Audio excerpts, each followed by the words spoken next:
Viva! Dando continuidade ao processo consensual comentado e interpretado, onde aprofundo disposições legais, processuais, consensuais, a escolha vai para a possibilidade de representação com poderes especiais no processo de mediação, estabelecida ali no artigo 334, parágrafo 10 do Código de Processo Civil. Eu acho extraordinário esta disposição porque ela desmistifica uma série de situações. Ali nós temos que o juiz designa a audiência de conciliação ou de mediação com a antecedência mínima de 30 dias, devendo ser citado o réu com pelo menos 20 dias de antecedência. E lá no parágrafo 10 nós encontramos que a parte pode constituir representante por meio de procuração específica com poderes para negociar e transigir. Então, este artigo, ele faz-nos questionar sobre o tão falado protagonista dos mediados por meio de uma participação ativa e também a questão da pessoalidade, do princípio da pessoalidade.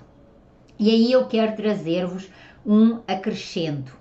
de informação, porque eu diria que aqui foi um dos momentos onde o legislador brasileiro ele terá sido influenciado pela prática e desafios ocorridos com a legislação portuguesa e a evolução sobre a regra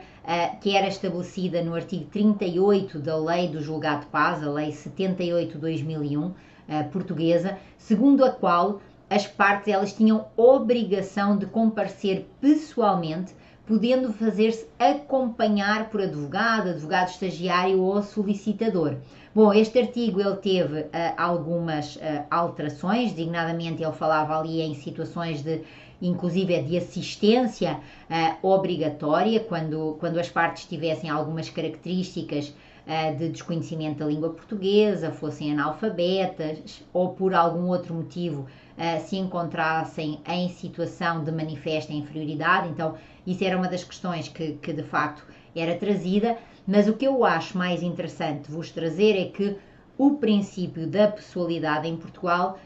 ele trouxe algumas dificuldades, em especial relativamente a empresas de médio e grande porte,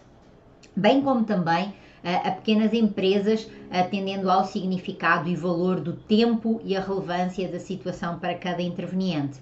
E por isso, em termos práticos, a regra manteve-se da pessoalidade, mas passaram a ser consideradas algumas exceções, que eram apreciadas, óbvio, casuisticamente, não só em termos de empresas, mas também em termos de sujeitos individuais, porque não havia esta questão das audiências por videoconferência, e portanto se a pessoa estivesse hospitalizada ou se a pessoa eventualmente estivesse no estrangeiro, havia de facto uma avaliação no sentido de apresentar essa procuração, de ser apresentada essa procuração com poderes especiais e de ser analisada e eventualmente aceite. O que é curioso é que depois, em 2013, quando nós tivemos a aprovação da Lei de Mediação em Portugal, lá no artigo 18, sobre a presença das partes, advogado e outros técnicos nas sessões de mediação, se fala ali que as partes podem comparecer pessoalmente ou fazer-se representar nas sessões de mediação, podendo, óbvio, ser acompanhadas de advogados, advogados estagiários ou solicitadores, que é outra figura que existe em Portugal e não existe aqui no Brasil. E com isso, em particular, o que é que eu quero trazer? Que a possibilidade de representação com poderes especiais, prevista no Código de Processo Civil brasileiro, de facto, ela precisa de se ter em consideração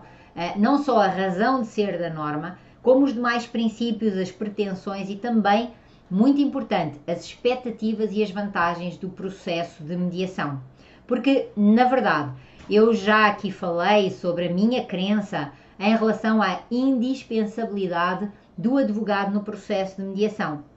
mas que, de facto, o mesmo pode ter em atenção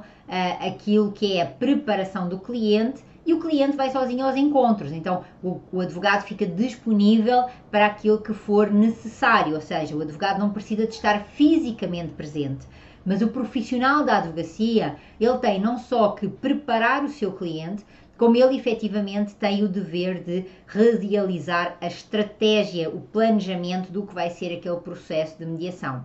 De igual modo, perante determinadas situações, pode ocorrer exatamente o inverso, ou seja, pode ocorrer que seja o advogado que vai e o cliente fica disponível para, se houver alguma situação, ele de imediato e com a gestão do tempo que nós precisamos fazer, ele conseguir efetivamente dar essas respostas. Então, situações de empresas de pequeno, grande, médio porte, pessoas hospitalizadas ou com alguma enfermidade, pessoas no exterior antes da disponibilização da utilização do online, de facto são sim todas as situações que estão dentro desta questão da representação com poderes especiais e que deve de ser tratada e trabalhada com muito cuidado e com muito carinho, mas que ela é uma realidade que permite o processo de mediação até ser mais ágil, ok? Então, compartilhe aí os seus comentários, dúvidas, questionamentos que ainda tenham ficado. Da minha parte, já sabe que eu estou sempre disponível para nós continuarmos aqui a falar. Guarde para rever ou rever com mais tempo e partilhe com alguém que precise deste conteúdo. Da minha parte, um forte abraço e até ao nosso próximo encontro.